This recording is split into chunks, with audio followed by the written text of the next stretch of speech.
உங்கள் ஃபைனான்ஸில் இந்த ஒரு ஆப் இருந்தால் போதுங்க, உங்களுடைய கஸ்டமருக்கு அவங்க டியூ கட்டின பில், அவங்க ஏற்கனவே கட்டிக்கிற அமௌண்ட்டுடைய கணக்கு, இனி கட்ட வேண்டிய அமௌண்ட்டோட பெண்டிங் கணக்கு, லோன் க்ளோசிங் கணக்கு, இப்படி எல்லாத்தையுமே ஷேர் பண்ணிக்கலாம். இதில் பாருங்கள், இப்படி ஒரு டியூ கட்டியிருக்காங்க அப்படின்னா அதை வந்து நீங்கள் ஷேர் ரெசிப்ட் கொடுக்குறீங்கன்னா இந்த மாதிரி பில் வந்துடும். நீங்கள் டேரெக்டாக போய் அவங்க ஷேர் இமேஜ் கொடுத்து வாட்ஸ்அப் மூலிமா நீங்கள் இதில் வந்து அவங்களுக்கு ஷேர் பண்ணிக்கலாம். அடுத்ததாக பாருங்கள், இப்போ ஒரு கஸ்டமர் வந்து உங்கள்கிட்ட கணக்கு கேட்குறாங்க, நான் இது வரைக்கும் எவ்வளோ டியூ கட்டியிருக்கேன் அப்படின்னு சொல்லி கேட்குறாங்க அப்படின்னா, நீங்கள் டேரெக்டாக சிம்பிளாக அந்த பெய்ட் டியூ ஆப்ஷனுக்குள்ளே போகும்போது ஷேர் சம்மரி கீழே வந்திருக்கும். நீங்கள் இதை டேரெக்டாக ப்ரீவியூ பில் கொடுத்தீங்கன்னா ஷேர் இமேஜ் வந்துடும்.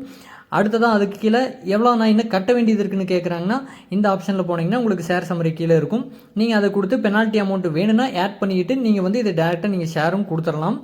ப்ரீவியூ பில் கொடுத்தீங்கன்னா உங்களுக்கு ஷேர் இமேஜ் வந்துடும். நீங்கள் இது வாட்ஸ்அப் மூலிமா உங்களுக்கு ஷேர் பண்ணிக்கலாம். ஸோ இப்போ வந்து நான் லோன் க்ளோஸ் பண்ணுறேன் அப்படின்னு கேட்குறாங்க அப்படின்னா, அப்படிங்கிற பட்சத்தில் நீங்கள் லோன் க்ளோசிங் கொடுத்து கீழே ஷேர் சம்மரி கொடுக்குறீங்கன்னா அதில் கீழே பெனால்ட்டி அமௌண்ட் நீங்கள் அது வேணால் மென்ஷன் பண்ணிக்கலாம். மென்ஷன் பண்ணிவிட்டு நீங்கள் ஓகே கொடுத்துட்டு ப்ரீவியூ பில் கொடுத்தீங்கன்னா இந்த பில் வந்துடும். நீங்கள் இந்த பில் டேரெக்டாக கஸ்டமருக்கு ஷேர் பண்ணிக்கலாம். ஸோ இது போக கஸ்டமர் உங்ககிட்ட ஒரு லோன் போட்டிருக்காங்க அப்படின்னா அந்த லோன் அக்ரிமெண்ட்டும் நீங்கள் அவங்களுக்கு ஷேர் பண்ணிக்கலாம். ஸோ லோன் அக்ரிமெண்ட் பார்த்தீங்கன்னா இந்த மாதிரி தான் இருக்கும். ஸோ உங்களுடைய ஃபைனான்ஸ் நேம் வந்துடும். அது கீழே பார்த்தீங்கன்னா அவங்க கஸ்டமரோட டீட்டெயில்ஸ் எல்லாம் வந்துடும். அவங்க அமௌண்ட்டு, அவங்க லோன் அமௌண்ட், டியூ அமௌண்ட் எல்லாமே வந்துடும். நீங்கள் இப்படியும் ஷேர் பண்ணிக்கலாம்.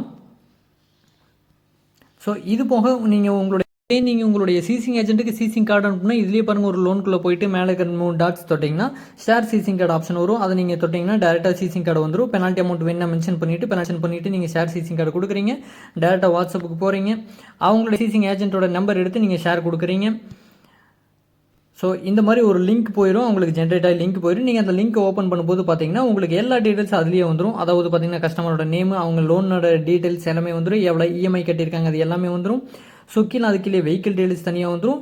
அவங்க இது வரைக்கும் கட்டின டியூ எந்தெந்த மாதம் எவ்வளோ பெனால்ட்டி முதற்கொண்டு கட்டியிருக்காங்களா இல்லைன்னு சொல்லிட்டு எல்லா டீட்டெயில் வந்துடும். அவங்க இதை வந்து பிரிண்ட் கூட எடுத்துக்கலாம், இல்லை டேட்டா சேவ் பண்ணி வச்சு அப்படியும் பார்த்துக்கலாம்.